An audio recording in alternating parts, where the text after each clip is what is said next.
Dracula by Bram Stoker. Chapter 3. Jonathan Harker's Journal, continued.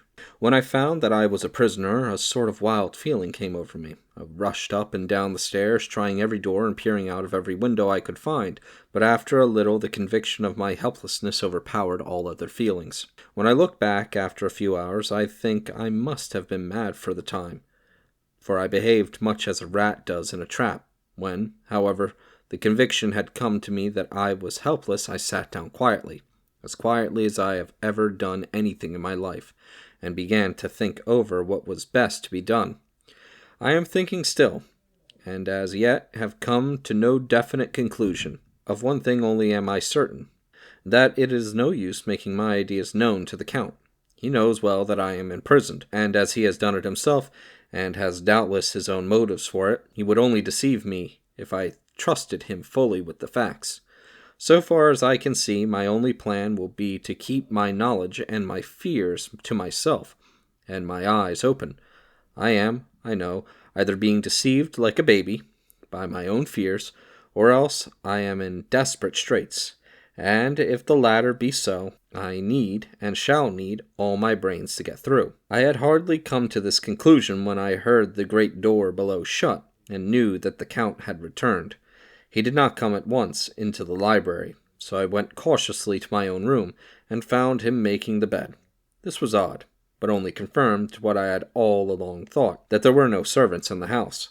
When later I saw him through the chink of the hinges of the door laying the table in the dining room, I was assured of it, for if he does himself all these menial offices, surely it is proof that there is no one else to do them.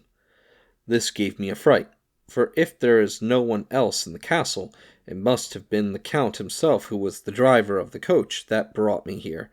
This is a terrible thought, for, if so, what does it mean that he could control the wolves as he did, by only holding up his hand in silence? How was it that all the people at Bistritz and on the coach had some terrible fear for me? What meant the giving of the crucifix, of the garlic, of the wild rose, of the mountain ash? Bless that good woman who hung the crucifix round my neck, for it is a comfort and a strength to me whenever I touch it. It is odd that a thing which I have been taught to regard with disfavor and as idolatrous should in a time of loneliness and trouble be of help. It is that there is something in the essence of the thing itself, or that it is a medium, a tangible help, in conveying memories of sympathy and comfort. Sometimes, if it may be, I must examine this matter and try to help make up my mind about it. In the meantime, I must find out all I can about Count Dracula, as it may help me to understand. Tonight he may talk of himself, if I turn the conversation that way. I must be very careful, however, not to wake his suspicion. Midnight. I have had a long talk with the Count. I asked him a few questions on Transylvanian history, and he warmed up to the subject wonderfully.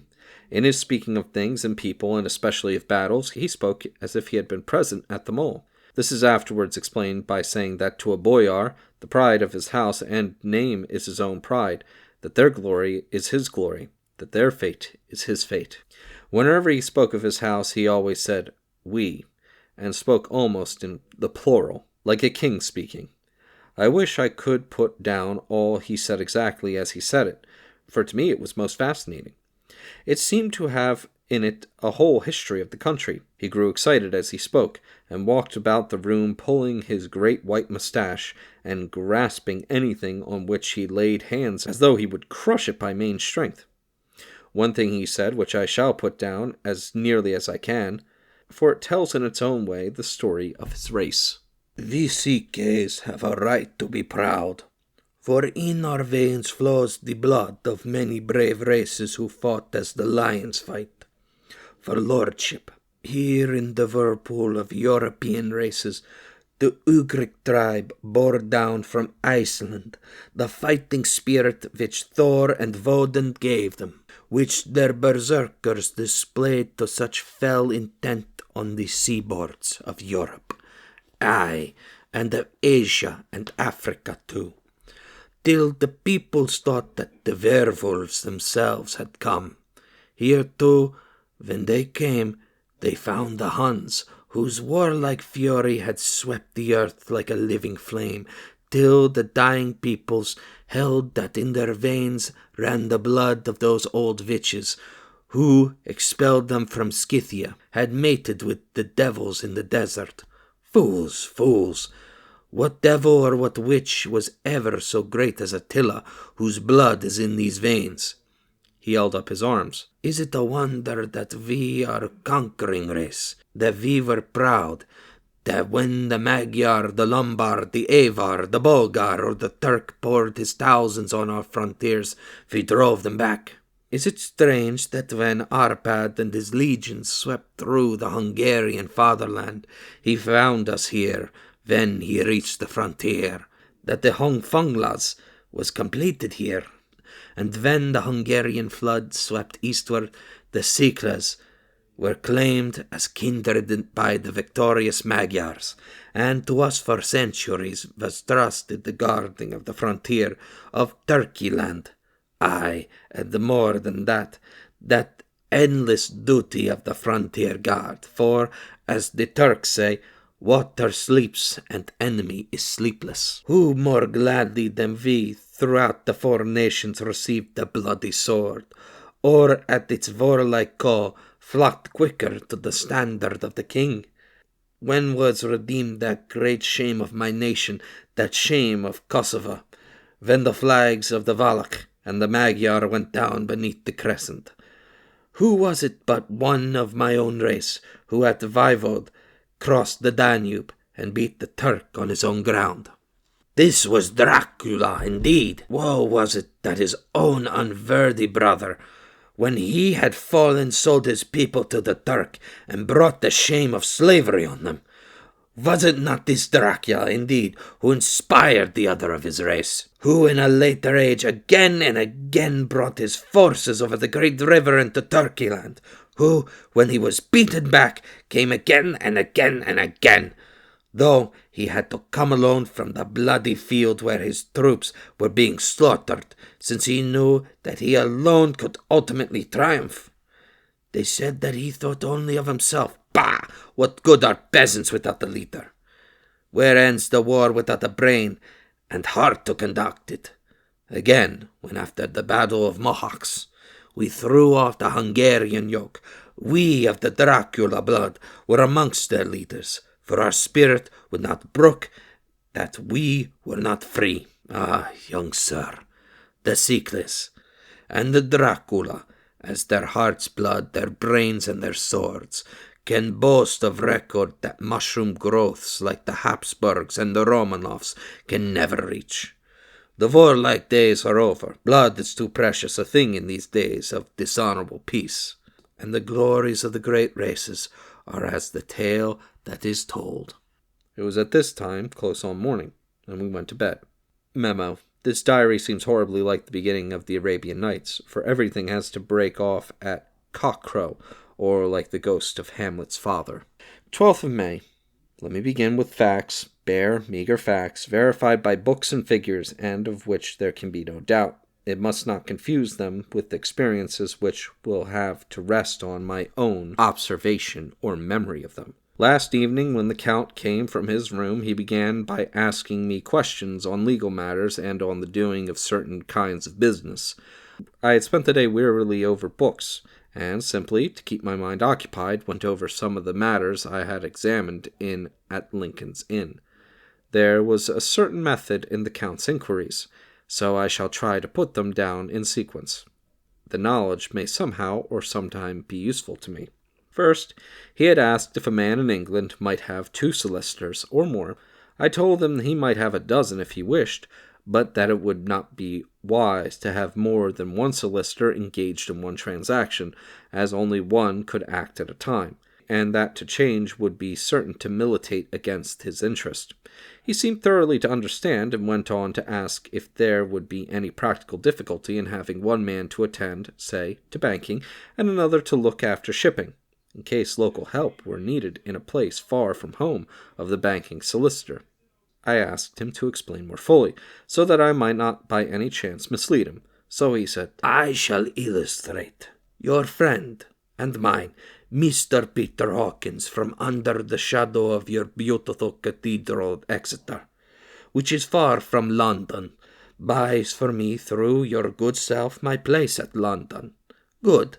Now here let me say frankly, lest you should think it strange that I have sought the services of one so far from London instead of someone resident there, that my motive was that no local interest might be served save my wish only, and as one of London resident might, perhaps, have some purpose of himself or friend to serve, I went thus afield to seek my agent, whose labours should be only to my interest. Now, suppose I, who have much of affairs, wish to ship goods, say to Newcastle, or Durham, or Harwich, or Dover, might it not be that it could with more ease be done by consigning to one in these ports? I answered that certainly it would be most easy, but that we solicitors had a system of agency one for the other, so that local work could be done locally on instruction from any solicitor, so that the client simply placed himself in the hands of one man, could have his wishes carried out by him without further trouble. But, said he, I could be at liberty to direct myself. Is it not so? Of course, I replied, and much is often done by men of business, who do not like the whole of their affairs to be known by any one person. Good, he said, and then went on to ask about the means of making consignments and the forms to be gone through, and of all sorts of difficulties which might arise, but by forethought could be guarded against. I explained all these things to him to the best of my ability, and he certainly left me under the impression that he would have made a wonderful solicitor, for there was nothing that he did not think of or foresee.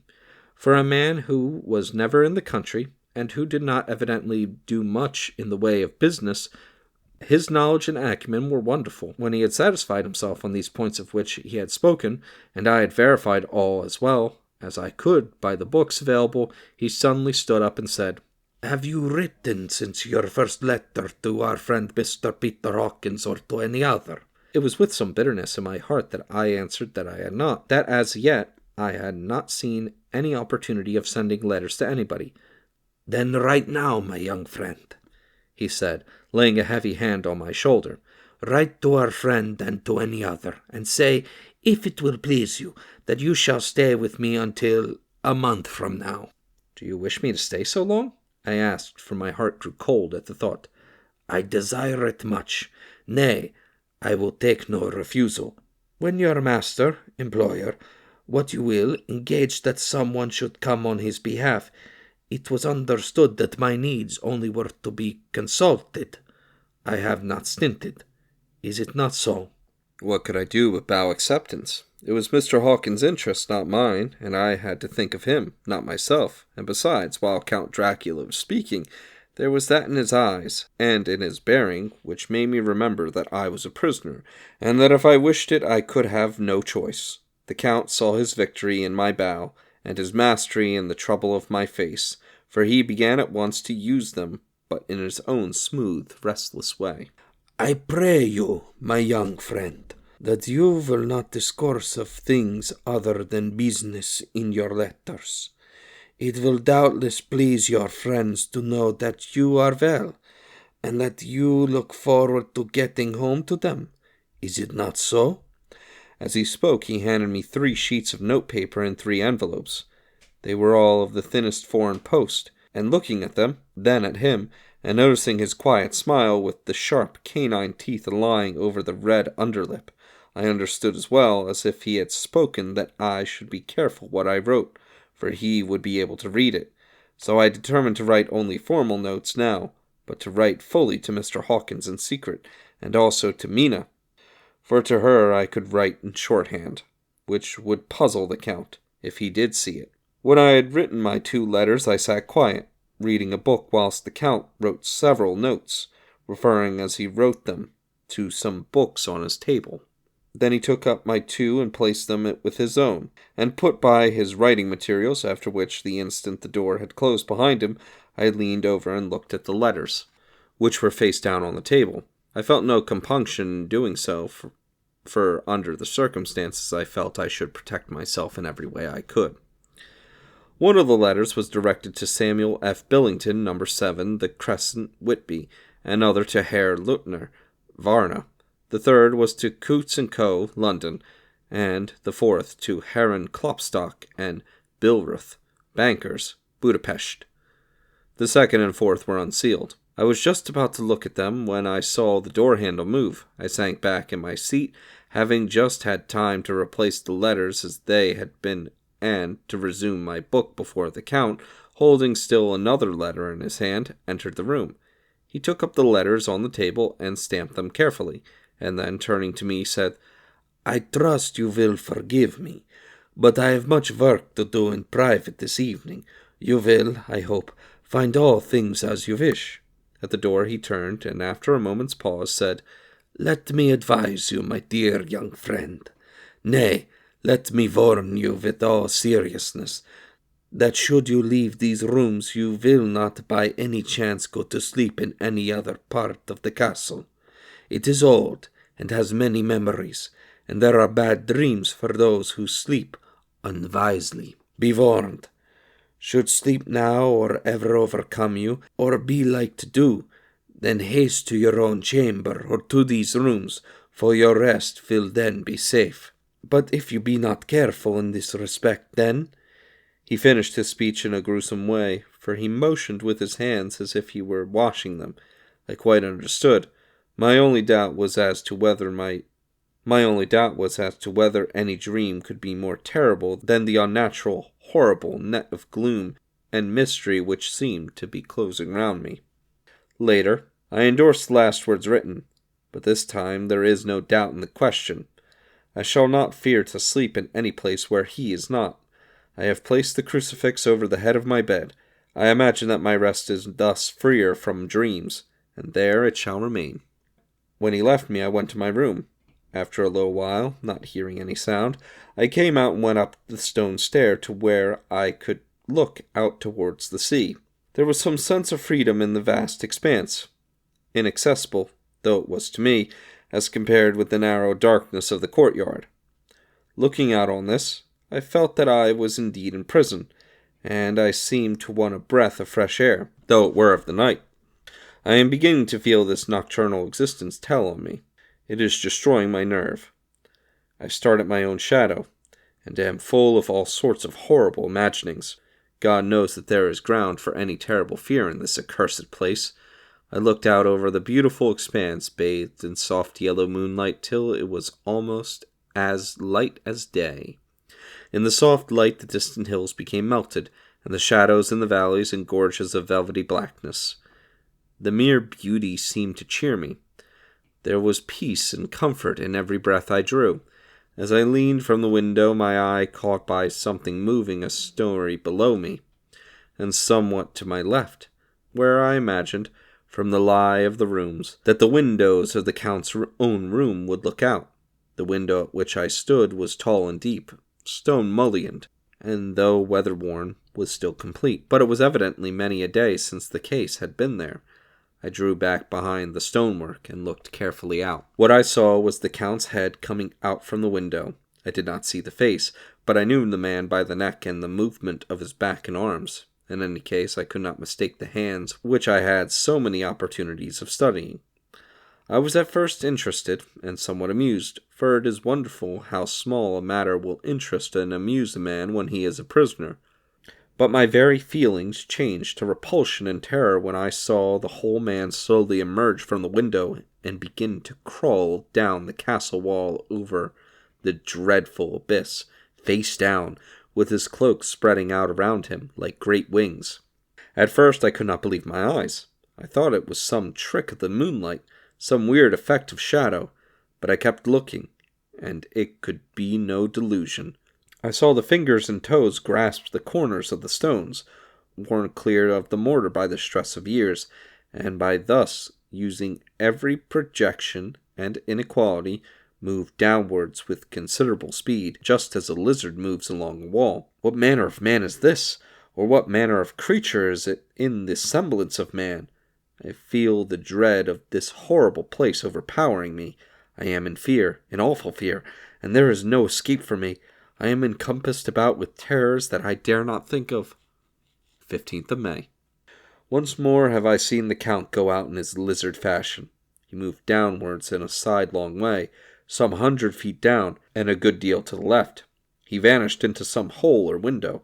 When his head had disappeared, I leaned out to try and see more, but without avail. The distance was too great to allow a proper angle of sight. I knew he had left the castle now, and thought to use the opportunity to explore more than I had dared to do as yet. I went back to the room, and taking a lamp, tried all the doors. They were all locked, as I had expected, and the locks were comparatively new. But I went down the stone stairs to the hall where I had entered originally. I found I could pull back the bolts easily enough and unhook the great chains, but the door was locked, and the key was gone. The key must be in the Count's room. I must watch should his door be unlocked, so that I may get it and escape. I went on to make a thorough examination of the various stairs and passages, and to try the doors that opened from them.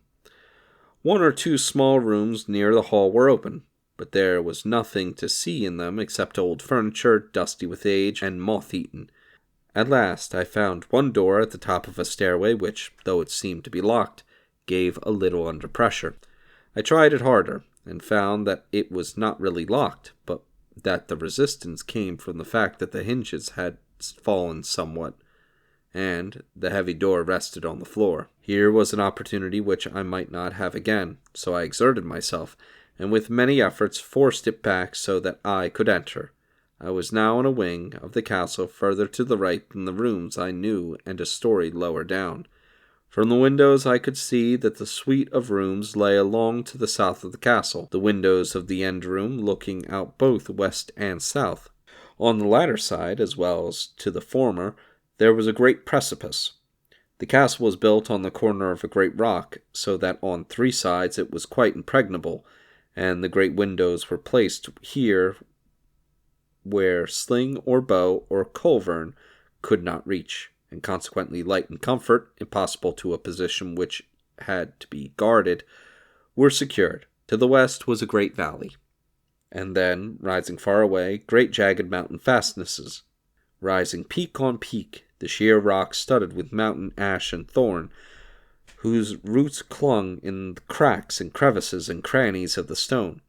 This was evidently the portion of the castle occupied in bygone days, for the furniture had more air of comfort than any I had seen. The windows were curtainless, and the yellow moonlight, flooding in through the diamond panes, enabled one to see even colors, whilst it softened the wealth of dust which lay over, and disguised in some measure the ravages of time and the moth.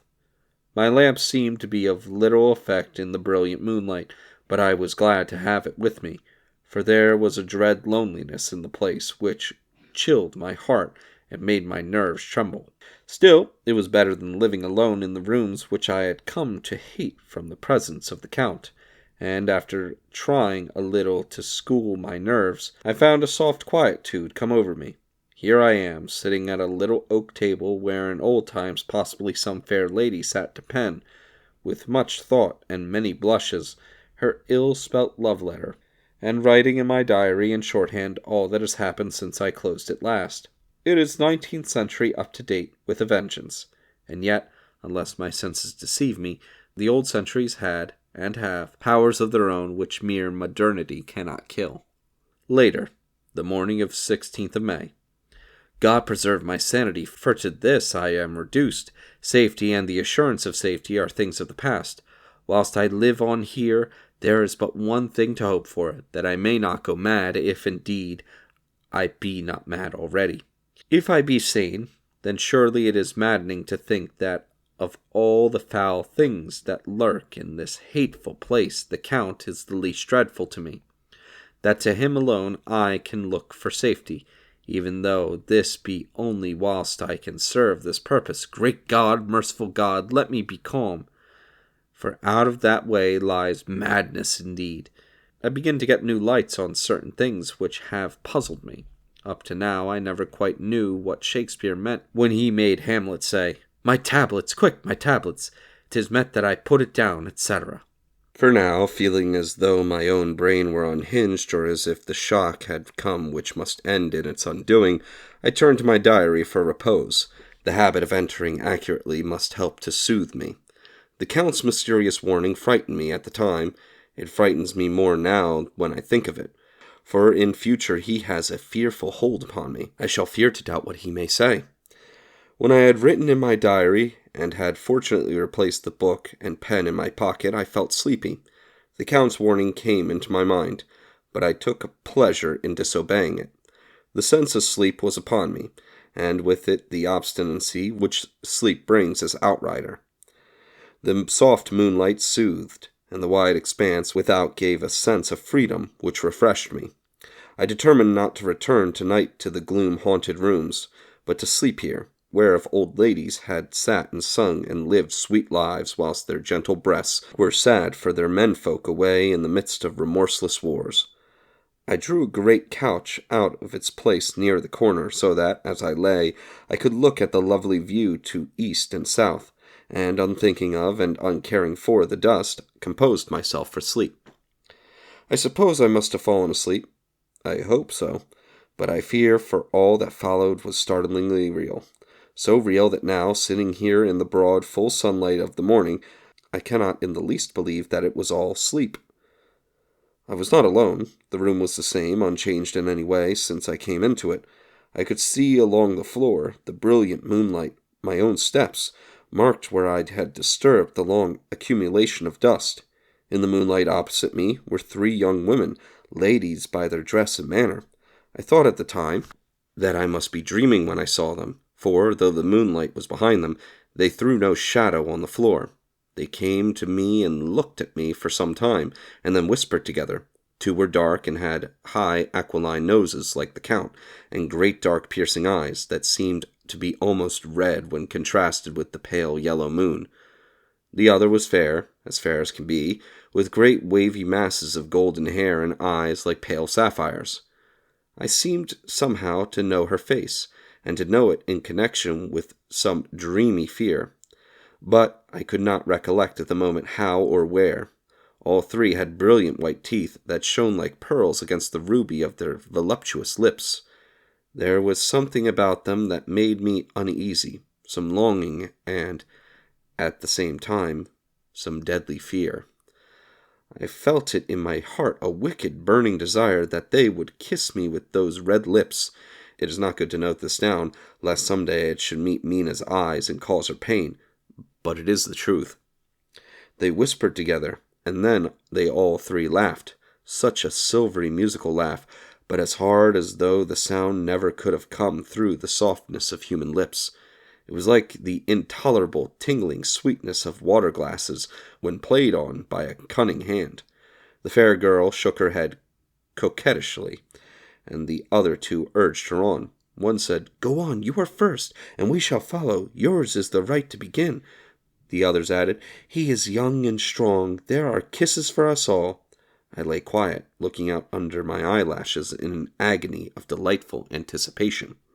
The fair girl advanced and bent over me till I could feel the movement of her breath upon me. Sweet it was in one sense, honey-sweet, and sent the same tingling through the nerves as her voice, but with a bitter underlying the sweet, a bitter offensiveness, as one smells in blood. I was afraid to raise my eyelashes, but looked out and saw perfectly under the lashes. The fair girl went on her knees, and bent over me, fairly gloating. There was a deliberate voluptuousness which was both thrilling and repulsive, and as she arched her neck, she actually licked her lips like an animal, till I could see in the moonlight the moisture shining on the scarlet lips, and on the red tongue, as it lapped the white sharp teeth. Lower and lower went her head as the lips went below the range of my mouth and chin, and seemed about to fasten on my throat. Then she paused, and I could hear the churning sound of her tongue as it licked her teeth and lips, and could feel the hot breath on my neck. Then the skin of my throat began to tingle as one's flesh does when the hand that is to tickle it approaches nearer. Nearer. I could feel the soft, shivering touch of the lips on the supersensitive skin of my throat, and the hard dents of 2 sharp teeth, just touching and pausing there. I closed my eyes in a languorous ecstasy and waited. waited with beating heart. But at that instant another sensation swept through me as quick as lightning. I was conscious of the presence of the Count, and of his being as if lapped in a storm of fury.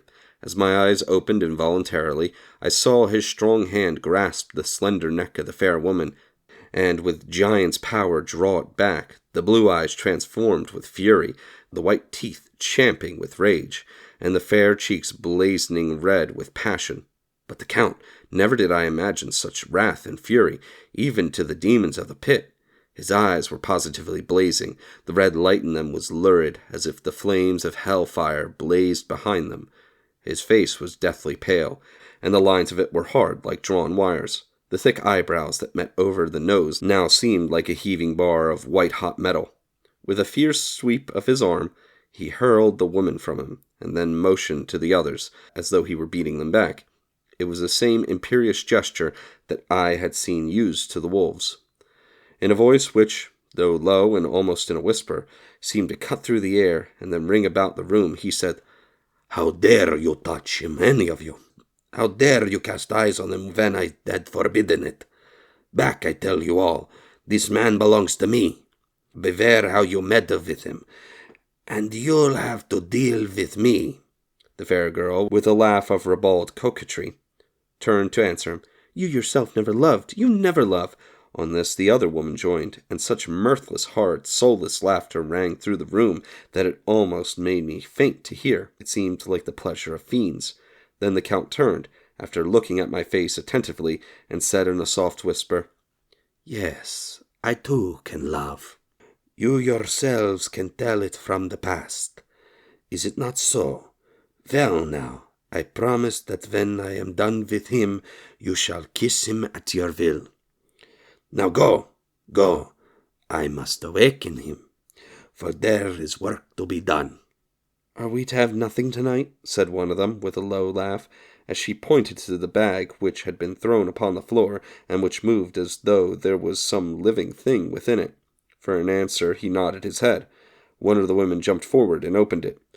If my ears did not deceive me, there was a gasp, and a low wail, as of a half-smothered child.